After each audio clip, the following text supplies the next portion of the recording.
I was asked then by the CEO to start building out some different lending products for the firm. And so the first one we focused on was building a mortgage company.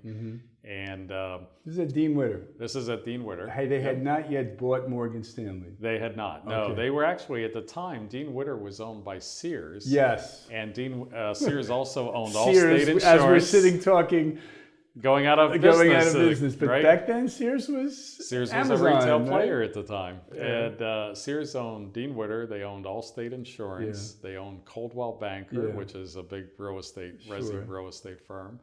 And they also owned Discover Card. Discover had been launched in 1985 as a startup credit card. Yeah. And so in the early 90s, probably 1993, Sears made a decision to spin off Dean Witter as an IPO. The IPO was supposed to occur the week after the first bombing at the World Trade Center. Right. And our chairman convinced the street and the analysts that the show should still go on. That despite the attack on the World Trade Center, all of our revenue was actually generated from branches around the country. Right. None of it was generated at the corporate headquarters. You were at both Trade Center bombings. I was, yes. So we'll get to number 2 in a second, just as a reminder. Okay, yeah. Yeah. They were able to pull off the IPO? They went public the week after the bombing And it was of the Trade successful. Center, and it was very successful. Wow. And it was funny because I remember my dad asked if he should buy the stock, and I said absolutely not. It's probably going to be very volatile. You're retired on a fixed income. Right. And when the stock doubled, my dad called me and said, "I can see how volatile that stock is. It doubled in price." Did you apologize? And say, I did, okay. yeah, and it doubled a couple more times after Okay, that. okay, so you nailed that one. You nailed it, right? I kind of blew the advice. I guess it was probably good I didn't choose to be a financial advisor Right, in exactly. my first job at But Dean you've Witter. been a pretty good banker, I'll tell you that much. Yeah, better banker. Yeah. But yeah, that was kind of funny. He wanted to buy the stock, and I wouldn't let him at the time. He was smarter than you. Yeah, he was. Yeah, absolutely. That's just one example, right? Absolutely. Yeah. So one of the companies that Dean Witter had sold off was a kind of a mortgage company to PNC Bank. And it struck us that we really should be in the mortgage business because that's one of the biggest financial transactions a client ever does in their lifetime. It's emotional, but it's also a large transaction. And so Well, it comes with an asset too, a house. it comes with So a house. It it's comes not that with much collateral. risk. So Yeah. it's a little different than margin lending. Yeah. It's not liquid, like the securities markets are. Right. So we started building a mortgage division. We being you. Well, me initially. Yeah, I remember the head of marketing said, we're going to build this. I'm going to give you no money and no people. Right. Go get it done. Okay. And And if you get it done, no bonus. Yeah, well, so that's a fairly tall task. Yeah. You figure. What year are we talking? 90? That would have been probably 93. Yeah. Yeah, it was right I remember after. you telling me about this because we were in touch then, and Yeah. you were laughing, and you got it done.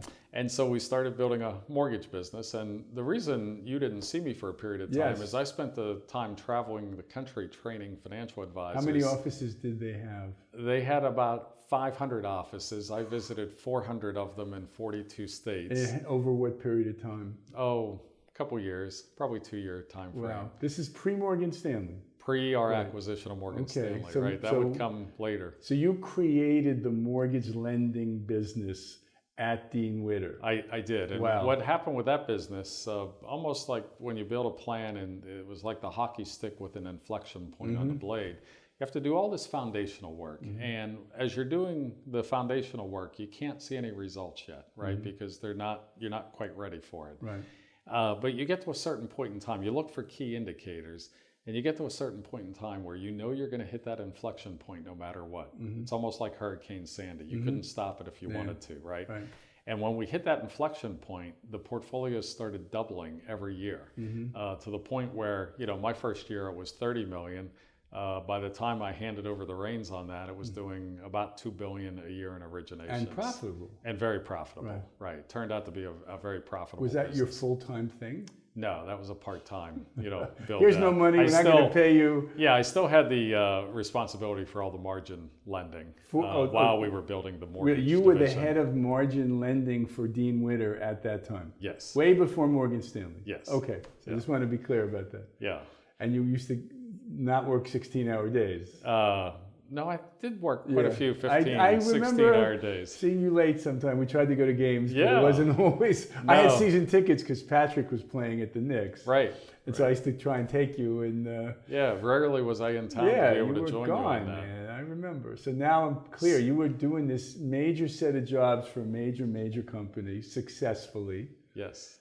teaching people in offices how to do How to this sell stuff. mortgages. So you understood not only the basic concept, but how to roll it out in a way that was takeable and usable. Well, so the financial advisors who are always focused on the asset management side, managing your securities portfolio, they didn't initially You see sometimes called brokers? called brokers, Okay. right? Okay. They didn't see the necessity or where the mortgages fit in until you point out that when somebody fills out a mortgage application, they have to tell you how much they have in liquid assets Right. and where it's at. Okay.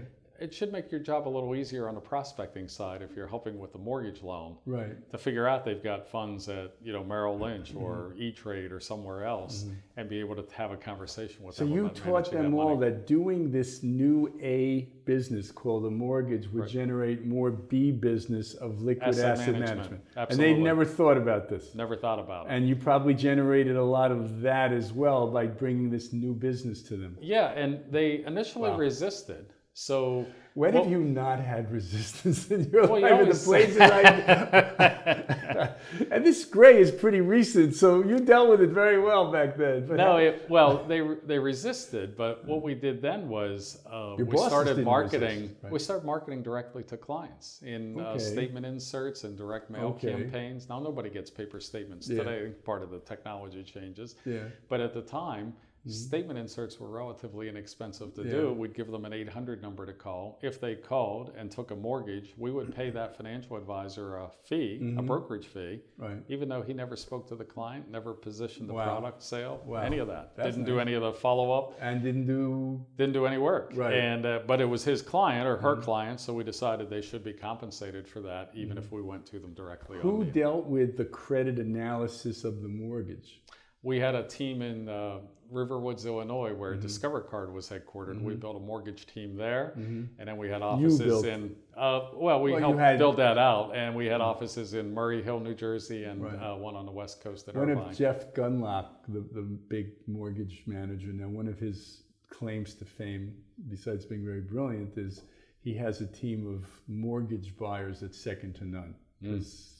So most people don't understand mortgages. Most people don't understand anything. You have lived through so many growth periods of different things. You really understand it. We're going to get to what you've been doing recently. Sure. So that explains a lot of your understanding of the mortgage business. Absolutely. I mean, you had been doing mortgages in I prior. had done them in my banking career, Yeah. but for the most part, those were referrals to the mortgage department, Right. unless we were structuring them as kind of personalized or customized deals in the private banking Okay. arena. So I had done a fair amount of Right. mortgage lending, but it was very much catered to the high net worth Right. clientele. Less risky. They had money. Much and- less risky. better Lending money properties. to better properties, Yeah. many times vacation properties, Yeah.